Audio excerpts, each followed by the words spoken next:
యావత్తు భారతదేశ పిల్లలు రవీంద్ర భారతిగా మారి సురక్షితంగా ఉన్నారనే వలయంలోకి రండి.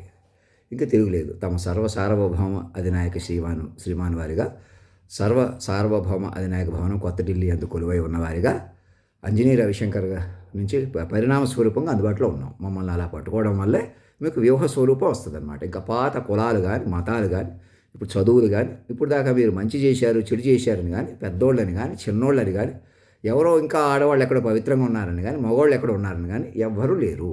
అసలు భూమి మీద మనుషులు ఎవరు లేరు. నేనే ఆఖరి మనిషిని, మీరే ఆఖరి మనుషులు.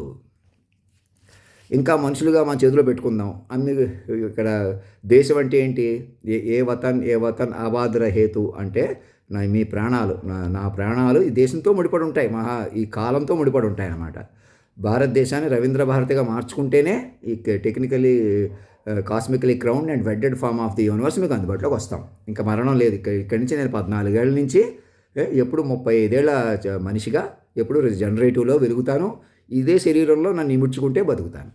ఇంకా నేను నీరసంగా ఉన్నాను, నేను బలహీన పడతాను, మరణిస్తాను. ఎవరూ మరణించరు. మైండ్లుగా ఇంకెవరూ మరణించరు. ఇక్కడి నుంచి మైండ్ ప్రాసెస్ కొనసాగుతుంది. నోట్ చేసుకోండి. మళ్ళీ నేను అక్కడికి వస్తాను, ఇక్కడికి వస్తాను, తిరుగుతాను. ఇంకెక్కడ తిరగడానికి, ఏదో ఒకటి చేయడానికి, ఏదో ఒకటి చెప్పడానికి ఎవరికీ లేదు. మీరు నన్ను సురక్షితంగా మాస్టర్ మైండ్గా పట్టేసుకుంటే మీది అవుతుంది ప్రపంచం.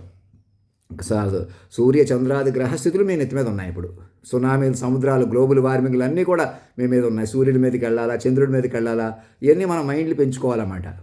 అలా వ్యూహాత్మకంగా కథలు, కాలక్షేపాలు కూడా అలా రాసుకోండి. సో త్వరలో మన మహారాజు మహారాణి గారు మీ తల్లిదండ్రులు చంద్రుడి మీదకి వెళ్తారు. ఇక్కడ కొలువైన తర్వాత అలా కథలకు సినిమాలు అలా తీసుకోండి, టీవీ సీరియల్ అలా అల్లుకోండి. వేరే గ్రహాల మీదకి వెళ్ళటం ఇవన్నీ మైండ్ లోకాలు ఎక్స్ప్లోర్ చేసుకుంటాం అన్నమాట. ఇక్కడి నుంచి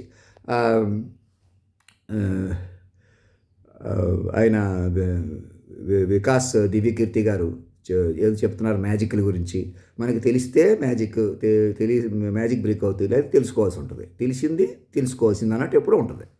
ఒక్కోసారి మనం ప్రత్యేకంగా తెలుస్తూ ఉంటాయి. అది మైండ్ల తాలూకు విన్యాసం అనమాట. అందుకే మైండ్లతో జాగ్రత్తగా ఇప్పుడు మనం మైండ్లు స్టెబిలైజ్ అవ్వాలన్నమాట. ఇంకా మనిషి కూడా వదిలేసేయండి. మనిషి పెద్ద చిన్న, మనిషి ఈయన అనుభవజ్ఞుడు, ఈయన పెద్దవాడు, మంచివాడు, చెడ్డవాడు వదిలేసేయండి. ఇక ఇప్పుడు మైండ్ ఇది మనుషులు ఆడే ఆట అనుకుంటారే అంతా, ఇది ఆ దేవుడు ఆడే ఆట. అది తెలిసేది ఎప్పుడంట? అయ్యో ఈ ఆటకి అంతే లేదుగా, అయినా లోకాన్ని కలిపే రాదుగా అన్న పాట ప్రకారం జాగ్రత్తగా సూక్ష్మంగా తెలుసుకోండి. ఇంకా మళ్ళీ చెప్పుకుందాం.